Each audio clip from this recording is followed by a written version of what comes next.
வணக்கம் நேர்களே, நான் மகதி கார்த்திக். ராமச்சந்திரா பொதுப்பள்ளியில் 5ஆம் வகுப்பு படிக்கிறேன். எனக்கு கொடுக்கப்பட்ட தலைப்பு அறிவியல் வளர்ச்சியின் நன்மைகள் தீமைகள்.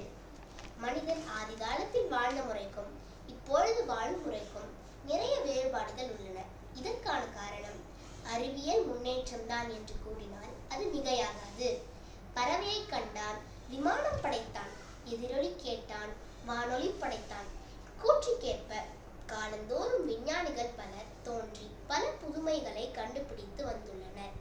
அக்கண்டுபிடிப்புகள் பிற்கால அறிவியல் முன்னேற்றத்திற்கு பெரிதும் வழிவகுத்தன. அதன் விளைவுகள் தான் நாம் இன்று காணும் வானொலியும், தொலைக்காட்சியும், கணினியும், எந்திர மனிதரும் ஆகும்.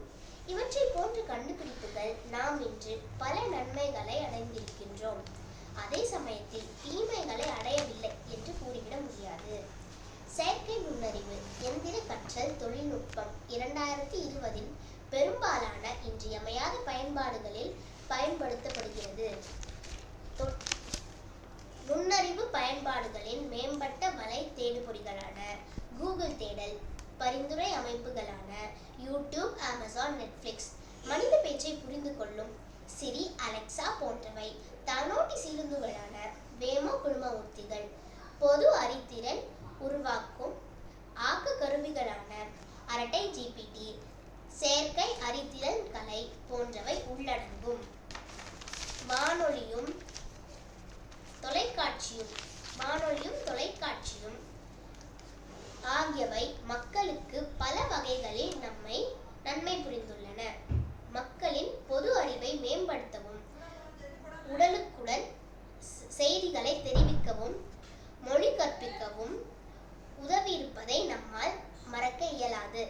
ஆயினும் இவற்றில் இடம்பெறும் நிகழ்ச்சிகள் சில வன் செயலை தூண்டுபவையாகவும் அமைந்துள்ளன. இதனால் இளைஞர்களிடையே ஒழுக்கக்கேடு ஏற்படுகின்றது. கணினி, எந்திர மனிதன் போன்ற சாதனங்கள் தொழிற்சாலையில் பயன்படுத்துவதால் உலக நாடுகள் வேலையில்லா திண்டாட்டம் அதிகரிக்கின்றது. இதனால் நாட்டின் அரசியல், பொருளாதாரம், சமூக பிரச்சனைகள் தலையிடுகின்றன. எந்த ஒரு விஞ்ஞான சாதனைக்கும் தீய நோக்கத்தோடு அடிப்படையாக கொண்டு கண்டுபிடிக்கப்படவில்லையாயினும் இக்கண்டுபிடிப்புகள் பயன்படுத்துவது மனிதன் அவற்றை தகாத முறையில் பயன்படுத்தி அழிவை உண்டாக்குகின்றான். ஒரு நாணயத்திற்கு எப்படி இரு பக்கங்கள் உண்டோ அதுபோல எந்த ஒரு கண்டுபிடிப்புக்கும் நன்மை தீமை இருப்பது நிச்சயம். அவற்றை சரியாக பயன்படுத்துவது ஆறறிவு படைத்த மனிதனிடம்தான் உள்ளது. எனவே விஞ்ஞானத்தை சரியாக பயன்படுத்துவோம். சமூகம், உலக வளர்ச்சிக்கு